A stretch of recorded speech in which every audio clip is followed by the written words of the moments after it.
همین قماربازا هم جنگ فکری دارن. چخیل بلیت ارزان میکنن. به طور مثال اگر 5000 بگه بلیت مردم نمیخرن، ارزانش میکنه، بلیت زیاد میکنه. مثلا 10000 بلیت نیو 50000 دونش میکنه، لیکن ارزانش میکنه 200 روبل، 100 روبل همین خیلیش میکنه. بله مثلا نرخ одна بلیت برای تو 100 روبل روسیه، 100 روبل 200 روبلش میکنه. انا تو اینکه مردم ببینه که بگه 200 روبل چیه میخره، 200 روبل بده. یاد شدیدم 130 روبل کرده است تو. 130 روبلش کرده است. 20 تومان میشه، چند تومان میشه. خیلی مهاجر در آسیا میبینه 130 روبل میگه پول یاد نمیفهم دشیره که یا یگان چیزی اندک خیلی میخرم، میگه میخره. این یکی از راهی غزوه فکریه که قماربازا میبرند. دویمش این که بسیار کلمه الله استفاده میبرند. ان شاء الله، الحمدلله، در حق ما دعا کنین. ما دعا میکنیم که الله سبحانه و تعالی را هدایت کنه. اگر لایق هدایت نباشی الله هلاکت کنه، تیسر گمت کنه، نابودت کنه که حرام خوری نکنی. اون روز یه مسافر دیدم اومده از قماربازی داره، بچه‌اش قمار بازی کرده است، ماشین بریده است، اومده است اکای مسافر میپرسند وایو با میگن خد چی گفتنی؟ و میگه که حقیقتا در همین خیلی شرکت بدای، شرکت بدایو گویا اگون افتسالان اومده ماشین گرفته سو قمار شرکت نام کردیان اینو. یک راه دیگر غزوه فکری جوانان را ویران میکنن تا اینکه بلیتاشون فروشن. دیگرش قماری چی؟ کنکورسی حلال. اصلا همین کنکورس گفتن درست نیست، اینا قمار باید بگیم ما، اما قماری که الله در قرآن میسرش میگه و حرامه. چی میگن؟ کنکورسی حلال. چقدر حلال؟ تو میای ساعت میخری یا آینه میخری، در دروش بلیت باشه، خیلی اگه چی بریدی میبری، نه بریدی هیچی، این حلال میشه برای که تو ساعت خری اومده سیکو. این حله هست. در کتاب المفصل فی الفقه الحنفی صاحب این کتاب این گپا را چند سال پیش نوشته گیه. این حله ها را قماربازا نه اما قماربازی پیشینه هم همین حله ها را میکردن. میومدن میگفتن چی؟ میگفتن تو دیگه چی بخر اگر در دروش بلیت باشه. تو همون لحظه ساعتو تا فروخته نمیتونستی، همه ساعتو تا فروختی که معلومه که مردم بلیت خری اومده استیان، ساعت خری نه اومده استیان. دیگر از حلهشون میگم ما کار خیریه میکنیم، ما کپروت میسازیم، ما راه میسازیم، ما بچه ها را زن میتیم. دیدن چی گفته است که من 200 تا بچه را زن میتونم، 200 تا بچه را زن میتونم. از خدا بترسین، از الله بترسین، نروین زن نگیرین، با پول قماربازا زن نگیرین که خونتون کلید میشه. او پول حرامه. اگر قمارباز پولش بره مثلا در یک جا بتامه، نیتی صدقه نکنه، از گردش فقط کش ساقط میکنه. در یتیم خانه بیوزنه یگان راهسازی مسجد ده نمیته، جای عبادتگاه ده نمیته، درست نیست.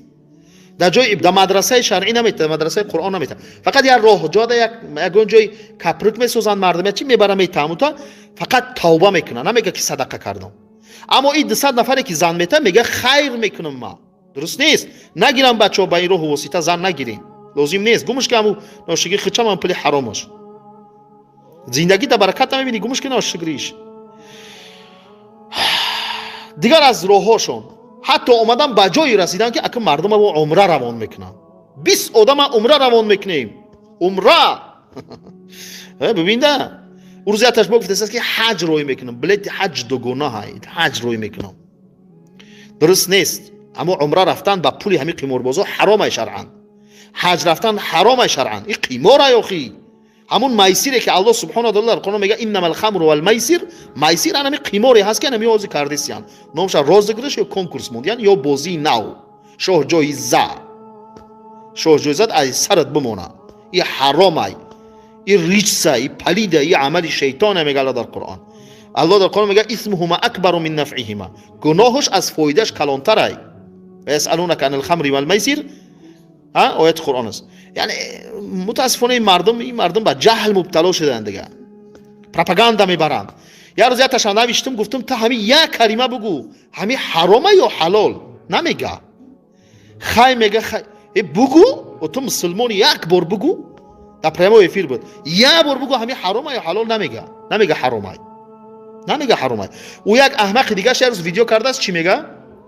در ویدیوش گفته است که شما اثبات کنین که برای چی همین حرام باشه. یعنی میگه عقل ما همین قبول نمیکنه که همین حرام باشه، و اینا ما کار خیریه میکنیم کو، و اینا ما کمک میکنیم کو. ای به شرف، تو 50,000 تو 100,000 آدم فریب میکنی، یک کس کمک میکنی. یک کس، یک خولا نوشتگی در اینستاگرام بدروید در کامنتاری ما هست، نوشتگی گفته ای حسابی همین قماربازی در روسیه با شوهرم و فرزندم زندگی میکردم، همین شوهر ما قمارباز شد، چیزی که داشتم همش در قمار زد، در بدر شدیم، مجبور شدم کودکم گرفتم اومدم ترکستان، شوهرم حالی قطعی بومجو در وокзалой روسیه خوبه، در وокзалой روسیه خوبه. این قدر دشمنی و عداوت کینه‌ای که به خاطر همین قماربازا میشوه. او شخص قمارباز وقتی قماربازی میکنه یا بار بوی میته، بو میخره که ببره، تو چند بوی میته میخره 50,000 100,000. او یک کس نوشته که من 1.5 میلیون گفته ضرر کردم، من 1.5 میلیون نگیرم چه خیلی بس کنم، من باید قمار بازی کنم که اون 1.5 میلیون فایده هم که نکنم، حداقل اون پولی که ضرر کردم همراه برگردونم. این قماربازای بی‌شرف اون خونه‌شون در شیشتگیان فقط کینو میکنن خچونا. با اینا بچه‌ها بلیط ببینین، اینا ببینین، اینا ببینین، گفته کینو میکنن. اون روز یک قمارباز دیگه شد، اما در پادپیچ در کانال 600 تا پادپیچ داره مگی. قماربازی را سر کرده سلکای. یک 19 پوسیدگی داره، رفته از پیش دیگه قماربازا، دیگه اونو کلانویش که اژدها شدگان، پیش ویو رفته با اونو ویدیو کرده است، با اونو ایرا تعریف میکنن. این بسیار بچه خوبه، بکنین دستگیریش کنین. اگه تزکیه میتونده، یعنی واقعا تازه خوب بکنین. یا ماشینی 19 پوسیدگی داره، با امور اگه در قمار مونده، در کدام بیچاره فروختن دودنیش، یعنی یا تا دیگه چیزی ماشینی پوسیدگی اورا در مسورکا باید، در متالالون باید بر بتیش. های اژدها روش که بعد ماشین کلان میمونن 100,000 $200,000 هم دیده ماشین قیمت فریب هم میکنن نمیتیان، هست دنیا هست که نمیتیان. خلاصه دوستان تقوا و ترس از الله بترسیم، لقمه را حرام نکن. امین نونی قاقای کو، نونی قاق قطعه آبی جوش اومدگی چای کبود قطعه بخو، حرام نخه، حرام نخه. این حالی ببینن همین قماربازا را الله چخیل میزنه. من قماربازی را میدانم که او زمانهای پیش در کازینو قماربازی میکردن، میدانم که 36 در خانه را در قمار باید دادگی، 36 در خانه را. اگرچه بدتر توبه کرده اصلاح شد و الله رحمتش کنه، دنیا گذشته است، من فهمیدم از دنیا گذشته است، ولی شاهدیم همین حالت دیدیم. قماربازای را دیدیم که همدیگر را به قتل رساندن به خاطر پول مال. الله در قرآن میگه که انما یرید الشیطان ان یوقع بینکم العداوه والبغضاء، یعنی این سلاح شیطانه، در بین شما عداوت و بغضا و کینه و عداوت و دشمنی میاندازه. از این خاطر دوستان وقتی نماز شد، دمو وقت مثال کم است، نکنین، خب نشینین، در هر نواره شما بدروین بنویسین در کامنتر که حرامای حرامای حرامای. رفیقان و دوستاتون اگر می کارا میکنن بگنشون که حرامای حرامای حرامای. اگر اصلاح نمیشون، قماربازی را ترک نمیکنن، قطعی نو رفیقی را ترک کنین، با اونو یک جای نشینین، نان نخورین. درست نیست، درست نیست. قماربازی را ترک نمیکنن، این وبای عصر شده است. ولی بعضی قماربازا از من خفه شدیان، نوشتن که درباره چی، درباره دیگه چیزا بیسو گپ نمیزنن، بیسو قمار قپیدیان. آخه مصیبت شما کلانتره، پرابلم شما کلانتره. شما مردم ویران کرده استی، شما خونه مردم سوزونده استی. همه کلانترین ماشینیکو همین شمایی. همین ماشینیکو رو فریب میکنن، حق مردم هم میخرن، کسالیو رو میمونن. شما از نو بدتری. اگر یگان تا ماشینی که بقپی توبه میکنه، خیلی میگن پولا میگردونم میتون، یگان تاش توبه میکنه.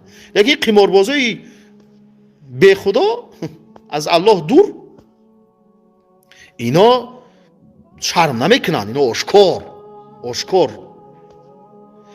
الله سبحانه و تعالی هدایتشون کنه. اگر لایق هدایت نباشن، الله بزنشون که گم شوند، نابود شوند، جامعه از پلیدی اینها پاک شود. زیرا اینا لشکر شیطانن، اینا لشکر شیطانن. در شیطان کمک میکنن برای گمراه کردن مردم، اینا شیطان کمک میکنن. بله، الله نگهبانتون، بیغم باشید. خب همین صحبتی که درباره قمار کردم، همین حوزه پریامویا شما میتونین بگیرین، سوال جواب نه، ولی صحبتی که درباره قمار کردم میتونین ببرین، روان کنین، بگذار مردم تماشا کنن. شما هم دوستو دستگیری کنین در کاری، همین کاری خیر دستگیری کنین. الان فاسقا رو ببینید در کار فسق فجور اندیگرشون دستگیری میکنن. ما مؤمنان باید این کارو بکنیم، نه باید بکنیم، ما باید از اونها فعالتر باشیم. ببینید فاسقا رو همین قمار بازی کرده، سیاست دیدم پیشتر کامنتر نوشتم، با کامنتر چه خیلی میکنه که ما رو نمیبینن. جاهلای هیلگرای бо телефон кард я рафиқша касера гуфт я чой биёр, мақсад аз калимаи чой биёр, иҷа одам гапҳои безеб нависеса биги блок шумон. Ма мефаҳмам ҳиллаи инора.